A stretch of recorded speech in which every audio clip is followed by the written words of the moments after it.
안녕하세요. 책읽기좋은 날입니다. 오늘 소개할 책은 적당히 느슨하게 조금씩 행복해지는 습관. 지은이는 박후, 옮긴이는 김윤경, 발행은 부키입니다. 애초에 사람은 평등하지 않습니다. 나고 자란 환경, 교육 성장 환경, 외모와 지능, 부모의 자산 등에 따라 차이가 나며 불운하게 태어난 것을 탓해봐야 아무런 도움이 되지 않습니다. 내가 갖고 있는 카드로 승부에 나가야 하는 것입니다. 이렇듯 세상을 살면서 일, 가정, 인간관계 등 어느 것 하나 마음대로 되지 않아서 힘든 시간을 보내는 사람들이 많습니다. 이 책의 저자 역시 어릴 적 학교 폭력 트라우마, ADHD, 우울증을 겪으며 괴로운 하루하루를 보냈습니다.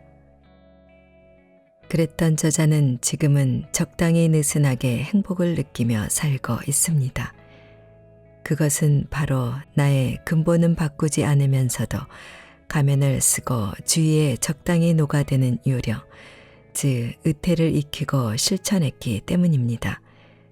의태는 곤충이 위험한 세상에 적응해 나가기 위해 보호색을 입듯이 내면을 보호하면서도 겉으로는 사회에 적당히 녹아드는 요령을 말합니다.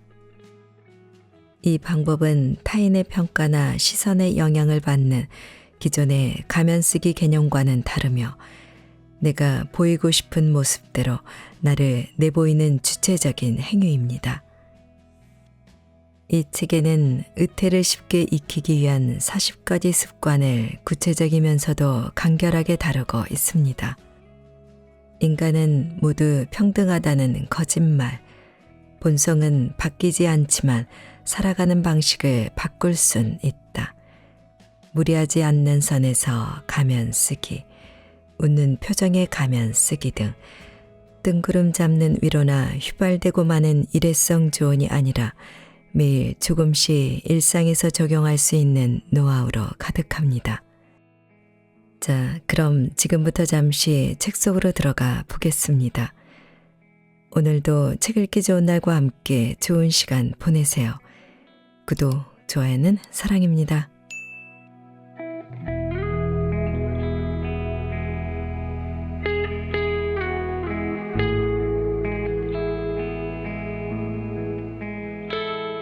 인간은 모두 평등하다는 거짓말.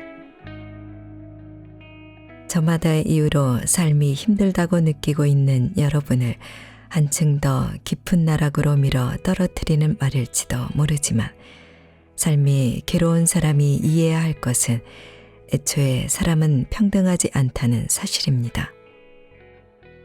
너무 극단적이고 절망적인 말인가요? 만약 이 말이 조금이라도 아프게 와닿는다면 당신은 어느 정도 이 사실을 어렴풋이 또는 깊이 이해하고 있는 사람일 것입니다. 사람은 애초에 나고 자란 환경에 따라 그 후의 성장에 큰 차이가 생깁니다. 가령 엄마 몸에 뭔가 이상이 있었는가 없었는가, 출산 시에 가사 상태였는가 아닌가, 선천성 질병이 있었는가 없는가, 더 나아가 집안의 자산, 외모와 지능, 가족들의 인성, 부모의 교육 방침, 성장 환경, 친척과의 관계, 학교의 교육 체제, 학교에 함께 다니는 동급생들의 인성 등 이 모든 것이 사람의 사고 태도를 형성하는 중요한 조건입니다. 확실히 어떤 환경에서 태어나 자라고 어떻게 살아가느냐는 사람에 따라 다르며 좋은 조건을 가진 사람과 아닌 사람이 분명히 존재합니다. 다행히 경제적으로 넉넉한 집안에서 건강하게 태어나고 외모도 뛰어난 데다 형제자매도 모두 자상하고 친구들은 전부 다 좋은 사람들 뿐인 고민할 게 딱히 없는 환경에서 태어난 사람이 있는가 하면 태어날 때부터 몸이 악하고 집안은 경제적으로 힘들고 외모도 볼품없고 형제들과 사이도 좋지 않고 또한 다니던 학교는 분위기도 안 좋고 고민이 있어도 들어주는 사람 하나 없는 환경에서 태어난 사람도 있습니다. 불운을 탓해봐야 아무런 도움이 되지 않는다. 저는 불운을 타고 태어났어요.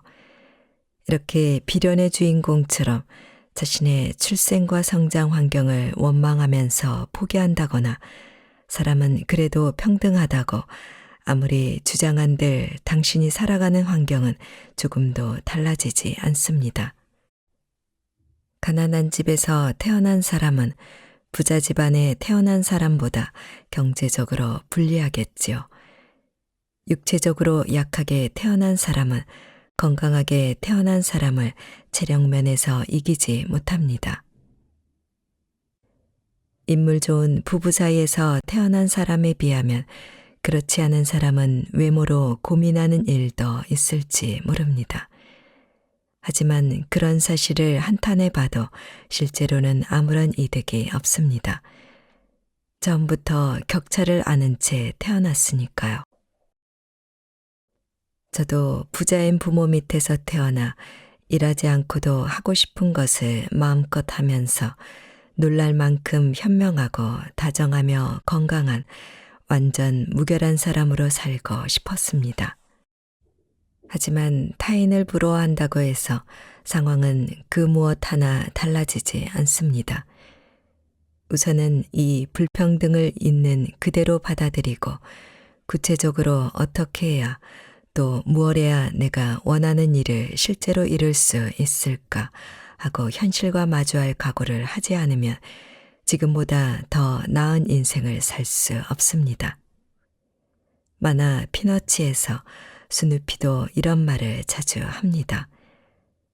나눠받은 카드로 승부할 수밖에 없는 거야.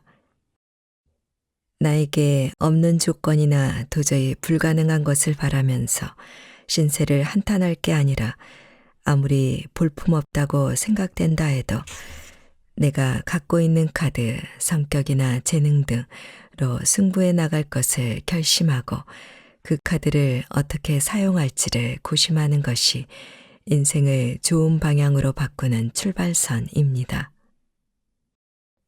지금은 별로 가치가 없다고 생각되는 당신의 카드도 스스로에 대한 깊은 이해가 더해지면 최강의 카드가 될 가능성을 내포하고 있다는 사실을 반드시 기억하세요. 주어진 조건 안에서 지금보다 더 나아지는 방법. 남들이 손쉽게 하는 일을 나는 하지 못하는 경우에 그 일을 포기해야만 할까요? 전혀 포기할 필요 없습니다. 앞서 말했듯이 자신이 갖고 있는 카드로 승부하는 방법을 찾으면 됩니다. 실제로 일을 잘하거나 공부를 잘하는 사람도 모두 똑같은 조건이 아닌 경우가 많습니다. 공부로 말하자면 혼자 교과서로 공부해서 전 과목을 만점을 받는 사람도 있습니다.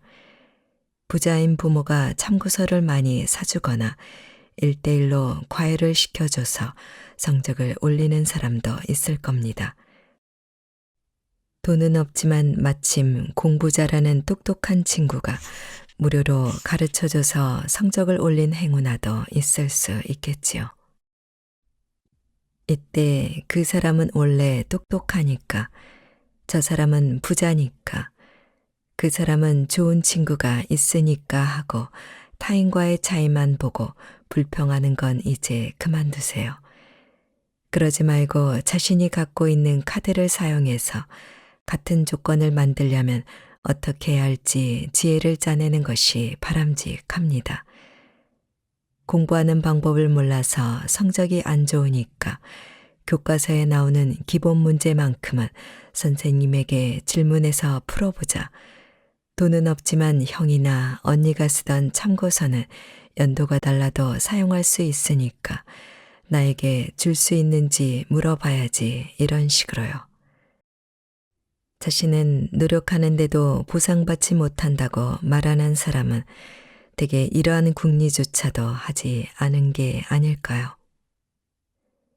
다른 사람들과 똑같이 노력해도 안 된다면 현실을 인정하고 그들과 다른 방법을 찾아 새로운 시각을 삶에 적용해 보세요. 중요한 것은 나는 못해라며 단념하지 않고 할 수 있는 일을 찾는 것입니다. 본성은 바뀌지 않지만 살아가는 방식을 바꿀 순 있다. 인간의 본성은 아무리 애써도 평생 바뀌지 않습니다. 정신과 의사이자 발달장애를 가진 제가 말하는 것이니 아무래도 틀림없을 겁니다. 마음에 들지 않는 성격이나 본성을 바꿀 수 있게 도와주는 것이 정신과 의사의 역할이 아니냐고 생각할지도 모르겠습니다.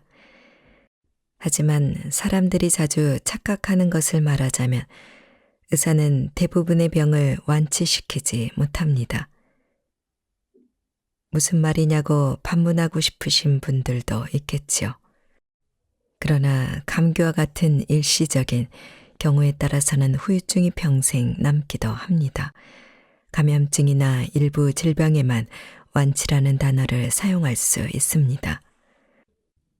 비교적 증상이 안정된 경우는 완화, 백혈병, 몇몇암, 천식 등라는 용어를 사용하는데 이는 치료를 그만둔 후에 증상이 재발할 가능성이 있음을 가리키는 말입니다.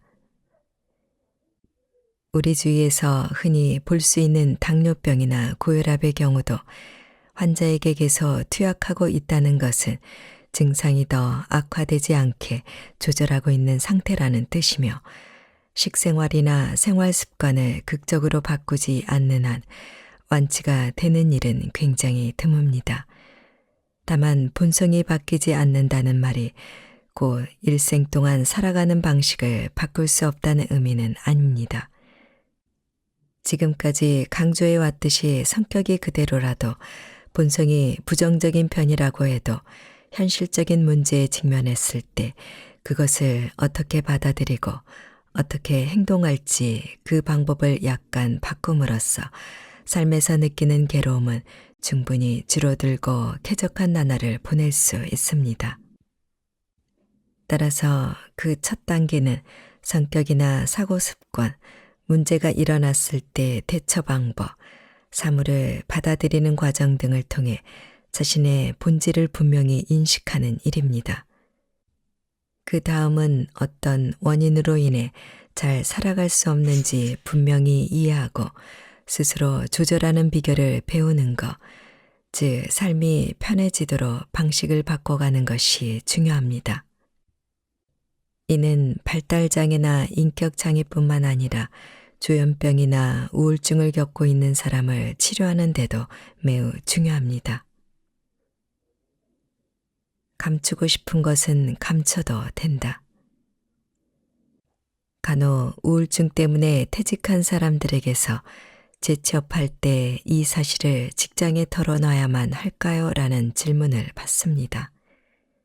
하지만 저는 진료해보고 이를 쉬어야 할 정도의 이유가 없는 이상 직장에 뭐든지 알리는 것은 그다지 권하지 않습니다. 장애인 고용 촉진법에 따른 경우는 제외.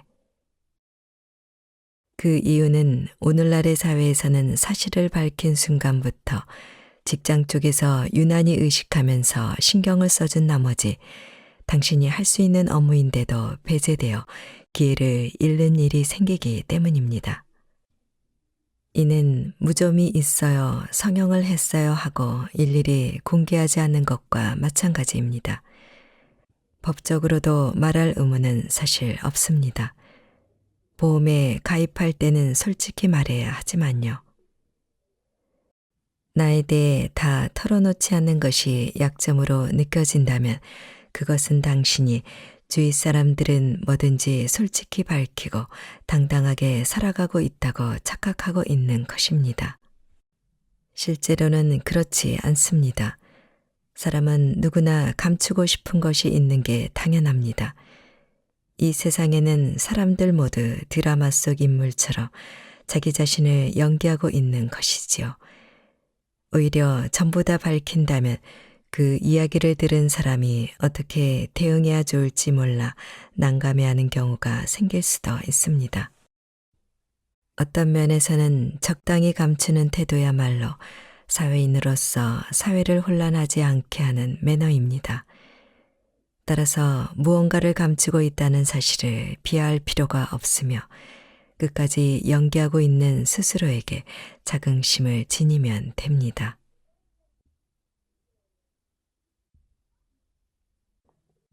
과연 나다움이란 무엇일까?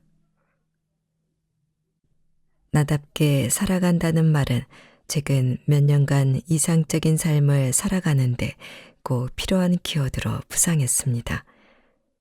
하지만 과연 나다운 것은 행복하게 살아가는데 어느 정도 필요할까요? 그리고 나답지 않은 것이 전부 인생을 괴롭게 만드는 요인일까요? 다시 한번 생각해 볼 필요가 있습니다. 이번에는 나다움에 지나치게 집착한 사람의 이야기를 들려드리겠습니다. 아이씨는 중학교 때 수업에서 본 그림에 매료되어 많은 그림을 보러 다니면서 자신도 그림을 그리고 싶다는 생각에 미술 전문학교에 입학했습니다.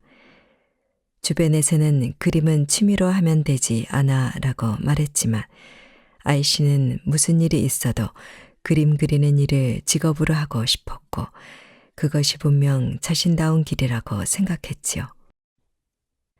전문학교를 졸업한 후에는 학생 시절에 아르바이트를 해서 모은 돈으로 전용 작업실을 마련해 자신이 원하는 작업 환경을 갖췄습니다. 그리고 싶은 그림만 그리며 살아가기 위해 만반의 준비를 했던 것이지요. 그런데 역시 길은 험난했습니다. 자신이 그리고 싶어서 그린 작품은 좀처럼 팔리지 않았고 부모의 조언에 따라 그린 대중들이 좋아할 만하고 구매하기에 부담 없는 작은 사이즈의 그림들이 약간 팔리는 정도였습니다. 그것도 무척 대단한 일이라고 생각합니다만 작업실 유지비와 그림 도구 구입비 그리고 자신의 생활비는 아르바이트로 충당하는 수밖에 없다는 것을 알지만 그렇게 마음먹는 순간 그림에만 전념할 수 없게 되는 상황이었습니다. 아이씨는 점점 나는 왜 이러고 있는 거지 라며 고민하게 되었고 결국은 그렇게 즐거웠던 그림 그리는 일이 고통스러워져 우울증이 찾아왔습니다. 나답게 사는 것에 대한 집착이 오히려 그의 삶에서 유연성을 빼앗은 셈이었지요. 일부는 자제하면서 나답게 살아가는 것처럼 보여라. 애초에 나다움이란 무엇일까요? 내가 좋아하는 일을 하고 있을 때는 나다운 걸지도 모릅니다. 하지만 이 사례처럼 자신이 그토록 좋아하는 일을 하기 위해서 노력과 시간을 다른 일에 쏟아야 하는 건 행복한 일이 아니므로 나답지 않다라는 결론으로 연결하는 것은 잘못된 사고입니다. 좋아하는 일도 마음이 내키지 않는 일도 통틀어서 당신이 하는 일은 모두 다른 누구도 아닌 당신이 당신답게 살기 위해서 하고 있는 일임에 틀림없습니다. 모든 것은 전체로 바라보지 않으면 균형이 무너지고 맙니다. 그런데 텔레비전이나 온라인에서는 누군가가 자신이 좋아하는 일만 하면서 원하는 대로 이루고 살아가는 부분만을 나답게 살아온 성공한 인생으로 소개합니다. 이는 축구 선수가 골을 넣는 장면만 편집하는 것과 같아서 그 순간을 위해 수없이 거듭해온 힘든 훈련과 축구를 계속하기 위해 필사적으로 준비해온 시간 등은 마치 없었던 것처럼 착각하게 만들지요. 다시 말해 나답게 살아간다는 것은 단순히 내가 좋아하는 일만 하는 것을 뜻하지 않습니다. 얼마나 사회적으로 적합하면서도 나답게 살면서 행복해지느냐가 중요합니다. 사회 속에서 의태하는 것은 이렇게 어느 일정 부분을 자제하면서 언뜻 보기에 나답게 살아가는 듯이 주위에 보이는 일입니다. 나를 지키면서 세상에 적응하기 위한 습관. 무리하지 않는 선에서 가면 쓰기. 신데렐라 이야기를 모르는 사람은 아마 없을 겁니다. 계모와 심술궂은 이복 언니들에게 괴롭힘을 당하던 신데렐라는 무도회가 열리던 밤에 이렇게 중얼거립니다.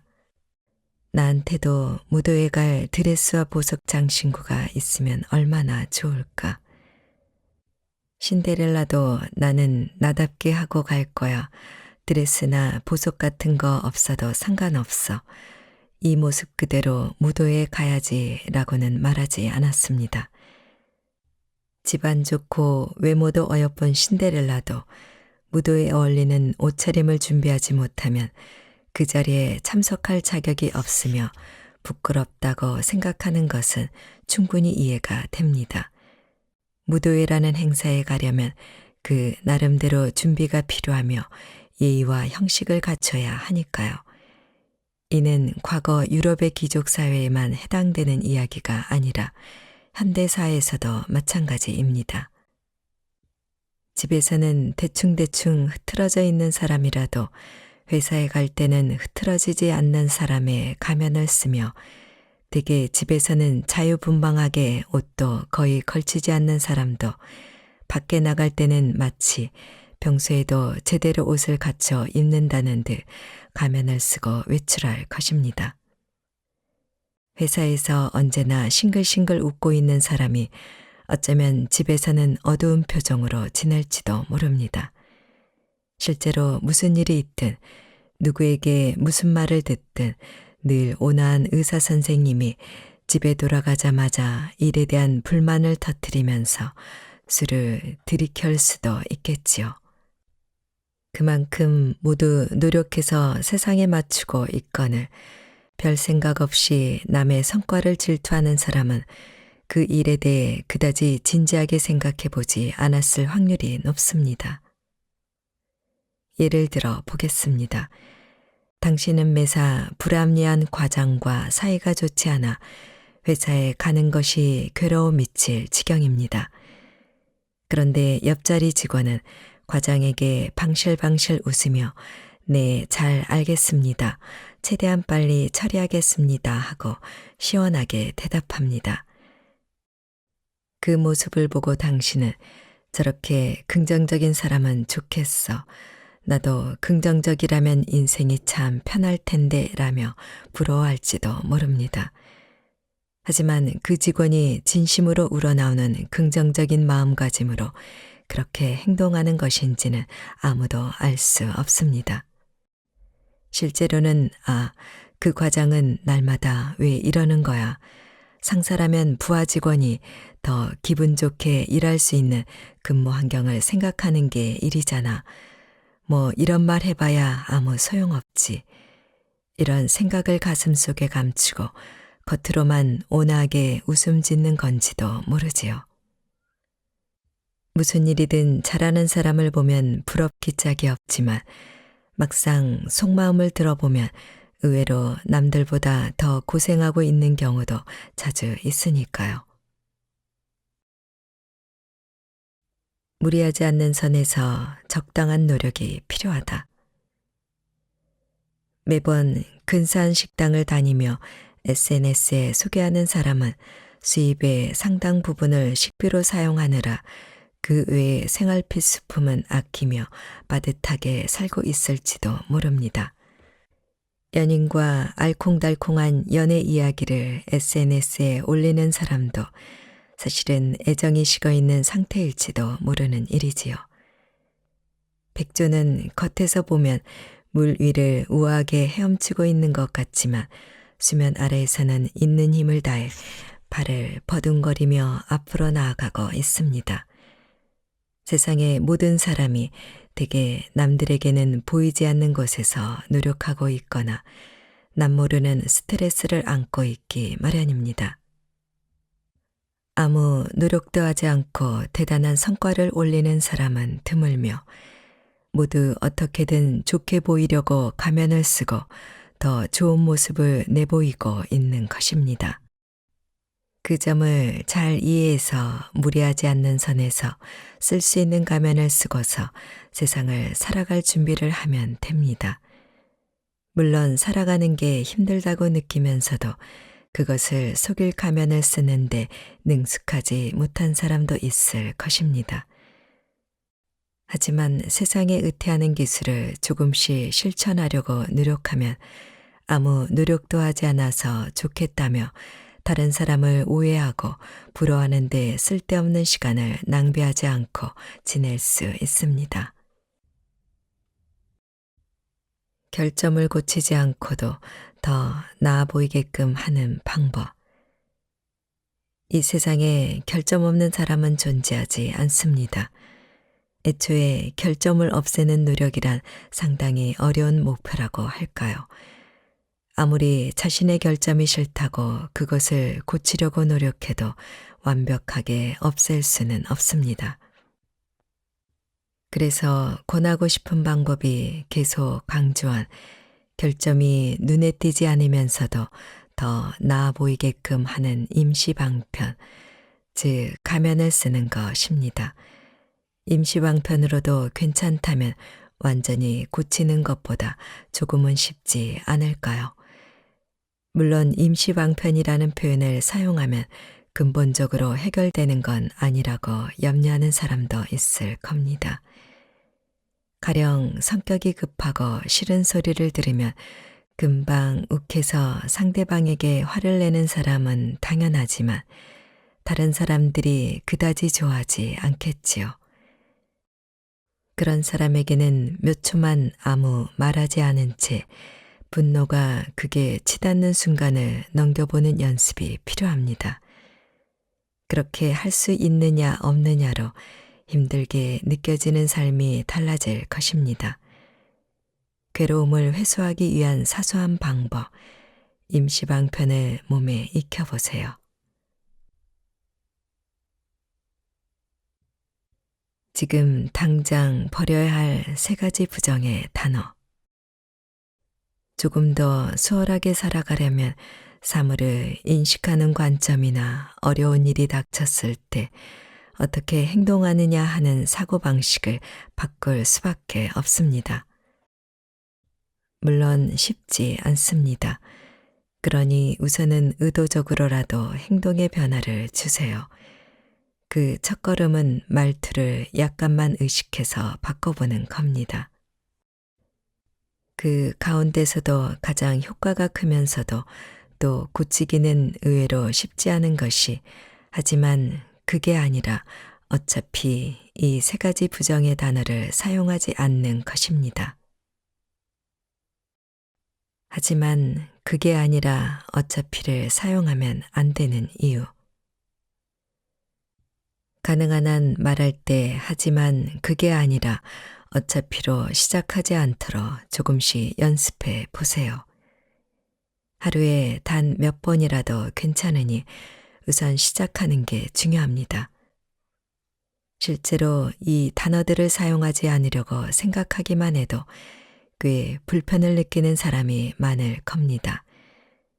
그렇더라도 일단 도전해 보면 대화할 때 여러 가지가 눈에 보이고 달라지는 것을 느낄 거예요. 다소 과장하자면 인생이 크게 달라집니다. 이유는 간단하지요. 이 단어들이 전부 부정의 뜻을 내포하고 있기 때문입니다. 대화를 시작하면서 부정하기를 멈추면 대화의 개혁이 이루어질 것입니다. 제가 조금 전에 인생이 크게 달라진다고 했을 때 당신은 어차피 나는 못할 텐데 라고 생각하지 않았나요? 이 말이 나온 순간에 앞으로 제가 하려는 말이 전부 부정되는 것입니다. 실천해 보려는 의욕도 완전히 떨어지고 제가 아무리 설명해도 머리에서는 나는 할 수 없어 하고 전혀 받아들이지 않는 상태로 변하지요. 애써 여기까지 읽었는데 어차피라고 생각한 순간 돈과 시간 그리고 체력을 완전히 허비한 셈이 됩니다. 아깝기 짝이 없는 일이지요. 하지만 행복해지고 싶고 조금 더 편안하게 살고 싶은 소망이 아직 남아있다면 이때의 부정은 좋습니다. 그대로인 상황을 다르게 받아들이는 관점.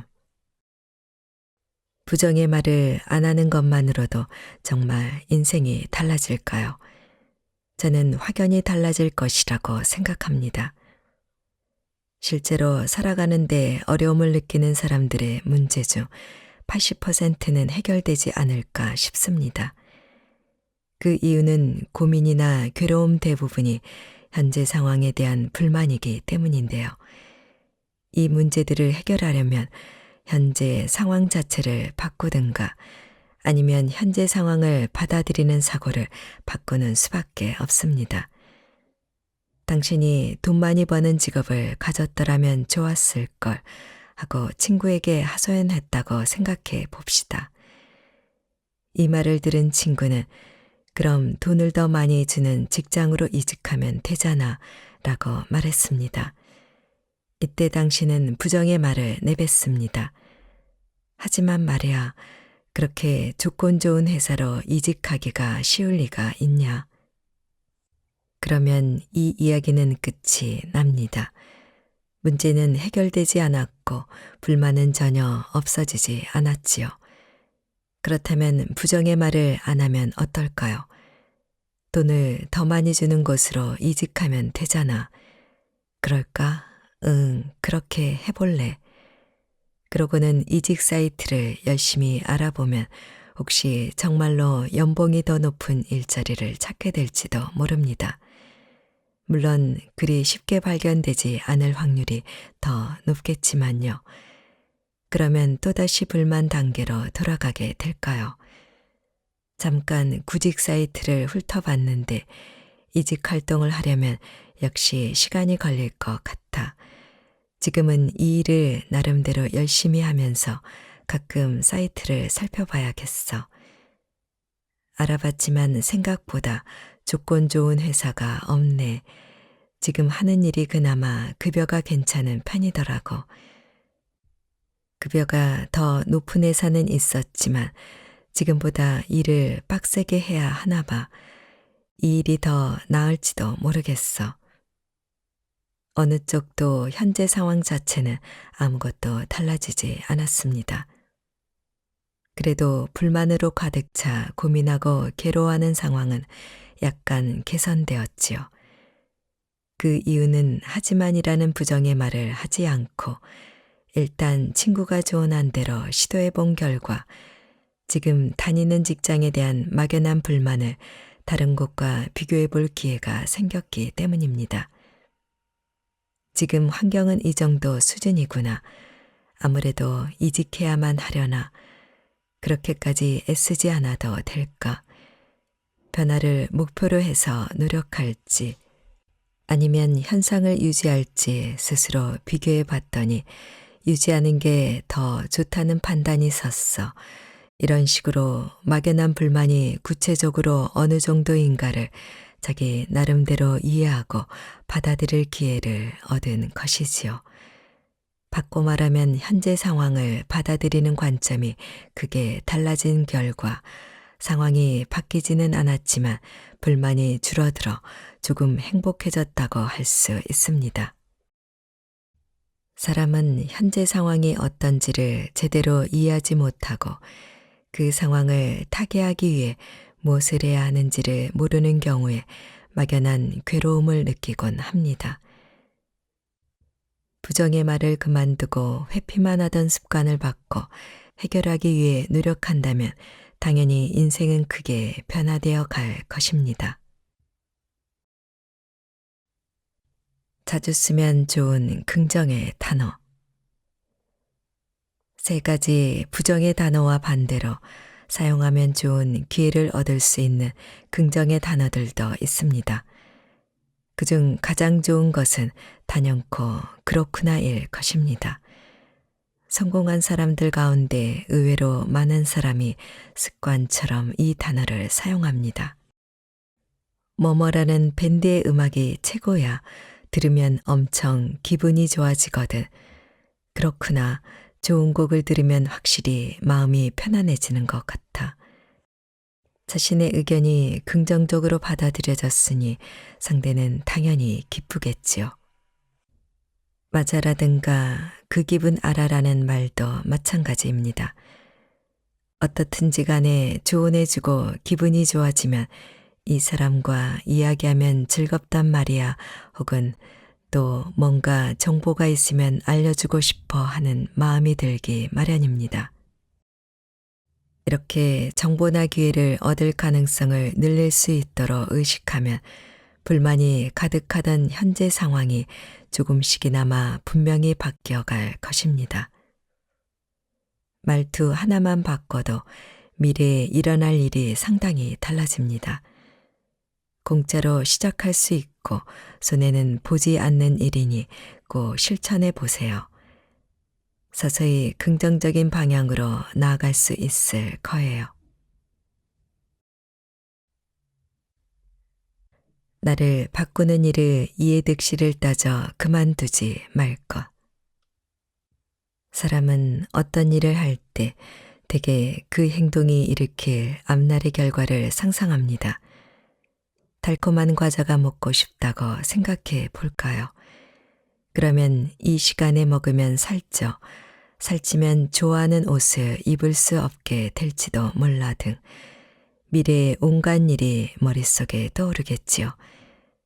많은 생각이 떠오른 뒤에 무엇을 선택할지는 이해득실을 감정한 결과일 것입니다. 나는 달콤한 과자를 먹어야 할까, 먹지 말아야 할까? 1. 먹어야지. 그 뒤에 운동해서 먹은 열량을 소비하자. 2. 먹어야지. 살찌면 그때 다시 생각하면 되니까. 3. 먹지 말자. 지금은 참아야 해.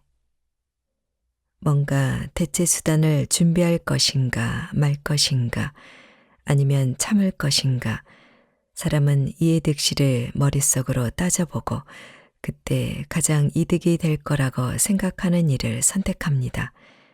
다만 손익을 감정한다고 해서 항상 올바른 결론을 내는 것은 아닙니다. 오히려 결과적으로 기회를 없애는 변명이 되기도 하지요. 행동을 바꾸지 않는 한 현실은 달라지지 않는다. 약간 부끄럽지만 제 이야기를 예로 들어 보겠습니다. 저는 학생 때부터 영어를 못했는데 최근 몇 년 동안 영어를 다시 공부하고 싶다는 생각을 하면서도 좀처럼 실천하지 못하고 있습니다. 역시 구실의 득실 감정이 작용하고 있기 때문이지요. 분명 영어를 못하긴 하지만 일상생활에서 정말 영어가 필요할까 생각해 보면 꼭 그렇지도 않거든요. 영어를 잘하지 못해도 일하는데 아무 지장이 없고, 만일 꼭 필요한 상황이 닥치면 그때는 스마트폰에도 통번역 기능이 있으니 어떻게든 대처할 수 있습니다. 막상 공부할 시간을 확보하기도 쉽지 않거니와 돈도 들 테고, 게다가 ADHD인 저로서는 학원에 다닌다 해도 수업에 지각하지 않고 과제물을 꼬박꼬박 잘 제출하기가 어려울 것입니다. 그래서 결국 하지 않겠다는 쪽으로 결론을 내리게 되었습니다. 이런 상태로 지내는 한 미래에도 영원히 제가 영어를 배우는 일은 없겠지요. 습관을 깨는 일은 위험을 무릅쓰는 가치가 있을지도 모른다. 인간을 포함한 모든 생물은 원래 그다지 습관을 바꾸고 싶어 하지 않습니다. 건조지대에서 서식하는 동물은 아마도 바다에 가까이 가지 않겠지요. 나무 위에서 살아가는 동물은 땅에 내려오기를 기피할 겁니다. 괜히 낯선 영역으로 넘어갔다가 그 순간 다른 동물에게 불시에 공격당할지도 모르니까요. 습관을 깨는 일은 생물계에서는 죽음의 위험에 다가가는 것을 의미합니다. 마찬가지로 인간도 이의 득실을 가려서 판단할 때 대체로 지금까지의 습관을 바꾸지 않는 방향으로 나아갑니다. 어떻게든 자신의 선택지에 정당성을 부여해서 습관을 바꾸지 않는 것이 옳다고 스스로 납득시키려 하는 것이지요. 하지만 나무 위에서 생활하던 원숭이가 땅으로 내려와 사람으로 진화했다는 가설이 있듯 어느 순간 습관을 깨부수지 않으면 결코 새로운 변화는 찾아오지 않습니다. 결국은 득실을 따지며 투덜대지 말고 재빨리 행동하는 편이 오히려 좋은 결과를 가져올 가능성도 있다는 뜻입니다. 애초에 이 득실 감정은 올바른 계산법이 아닐지도 모릅니다. 득실을 따져본 결과 새로운 행동에 나서면 손해라고 생각될지라도 어쩌면 새롭고 설레는 세계가 열릴지도 모르는 일이니까요. 정작 영어 공부를 시작하지도 않은 제가 이렇게 말하면 설득력이 없을지도 모르지만 재빨리 행동하면 적어도 할까 말까 하는 고민은 사라지겠지요.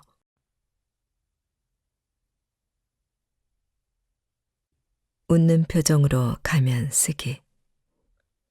당신은 가족이 아침에 집을 나섰다가 무사히 돌아올 거라는 보장이 없다는 사실을 자각하고 있나요?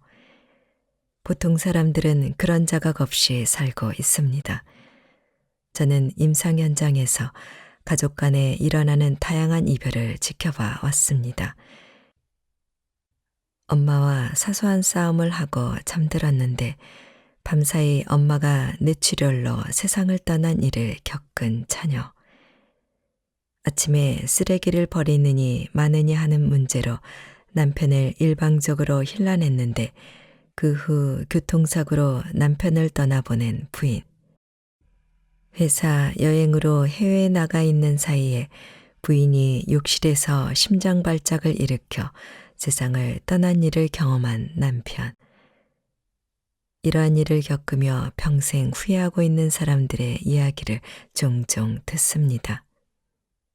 이 세상의 어딘가에서 이와 비슷한 생각을 하면서 왜 그날 조금만 더 자상하게 대해주지 못했을까 하고 후회하는 사람이 있다는 사실을 잊어선 안 됩니다. 부부 사이에 밤에 싸웠더라도 아침이 되면 웃는 얼굴로 잘 잤어 하며 인사를 건네고 잘 다녀와요 하고 웃으며 배웅해 주세요. 이럴 때만이라도 가면을 쓰길 바랍니다. 단지 그 행동 하나만으로도 부부관계가 나름대로 유지됩니다. 무리하지 말고 최소한의 가면이라도 쓰면 커뮤니케이션이 부드럽게 이루어지는데 큰 역할을 할 것입니다. 서로 얼굴을 맞이하지 못한 채 아침 일찍 집을 나서게 되더라도 다녀올게 한마디 메모를 적어 놓는 습관을 들이면 좋습니다. 단지 자기 만족에 지나지 않는다 해도 그 행동 하나로 기분 좋은 하루를 시작할 수 있습니다. 이것은 행복해지기 위해 가장 쉽게 내릴 수 있는 처방전입니다. 회사에서도 마찬가지로 가능한 한 지혜를 짜내어 당신이 웃는 얼굴로 지낼 수 있는 시간을 조금이라도 늘려가는 것이 좋습니다. 다만 여기에 적은 내용은 가족, 부부가 서로 그 관계를 지키려는 의지가 있을 때 해당되는 이야기입니다.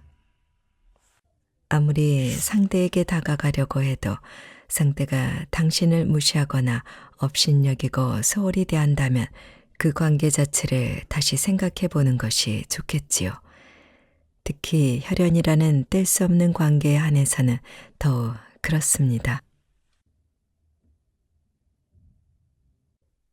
누군가가 아닌 나를 우선시할 것. 일찍이 석가모니는 깨달음을 얻으려고 고통스러운 수행을 계속했습니다. 하지만 단식 수행을 계속해도 득도할 기미조차 보이지 않았지요. 행색도 너무나 꾀죄죄하고 야이었던 석가모니는 지치고 더러워진 몸을 씻으려고 가까이 흐르는 강을 향해 비트적 걸어갔습니다. 그때 우연히 근처에서 나무의 신에게 감사를 올리던 수자타라는 사람이 석가모니를 나무의 신으로 잘못 알고 우유죽을 바쳤습니다. 아마 석가모니도 무척 고민했겠지요. 죽을 받아들면 몇 년에 걸쳐 고행을 해온 자신이 틀렸다고 인정하는 게 되지 않을까. 지금까지의 고행이 헛수고가 되는 건 아닐까. 다른 고행자들에게도 고행을 단념했다고 비난받을 게 틀림없다. 여러 가지 복잡한 생각이 오갔지만 석가모니는 이때 과거의 잘못된 생각에 사로잡힌 자신과 결별하기를 선택하고 우유죽을 받아서 먹었습니다. 내가 에너지 부족으로 인해 제대로 움직이지 않으면 사람은 우울해지고 판단력이 흐려져 잘못된 선택을 하게 됩니다. 고행 중이었던 석가모니도 그랬던 걸까요? 우유죽으로 에너지를 얻은 석가모니는 기력도 회복했습니다. 심신이 모두 건강해진 것이지요. 그러고 나서 평온한 마음으로 근처의 보리수 나무 밑에 앉아 깨달았습니다. 인간은 아무리 힘들게 자신을 몰아붙인다고 해도 얻는 것은 없다는 사실을요. 이것이 불교의 출발점이지요. 과거의 위인들도 지나친 것은 금물이다. 힘들기만 해서는 아무것도 이뤄낼 수 없다고 강조했듯이 현대를 사는 우리 또한 자신에게 지나치게 엄격해서 얻는 것은 병뿐이라고 할 수 있습니다. 그렇게 생각하면 나를 돌보는 일이야말로 인생을 살아가는 데 최우선되어야 합니다. 야생동물도 기본적으로는 자신의 생존이 최우선이며 타자를 위해서 살아가는 동물은 없습니다. 얼룩말처럼 무리를 위해서 한 마리가 희생되는 초식동물도 있지만 그것은 자기만 희생되는 것이 아닙니다. 그들은 무리 전체의 생존을 우선하고 자신이 속한 종족이 앞으로 살아남는 것을 목표로 해서 움직일 뿐이지요. 실제로 몸이 약한 한 마리가 사자에게 공격받고 있는 동안 다른 모든 동물이 도망칩니다. 잔혹하다고 생각할지도 모르지만 자연 속에서는 생존을 위해 필요한 일입니다. 그러나 현대사회를 살아가는 인간들은 누군가를 위해서 살아간다는 것이 좋은 일이라고 믿으며 무턱대고 이를 강조하고 심지어 강요하는 분위기입니다. 실은 매우 부자연스러운 일인데 말이죠.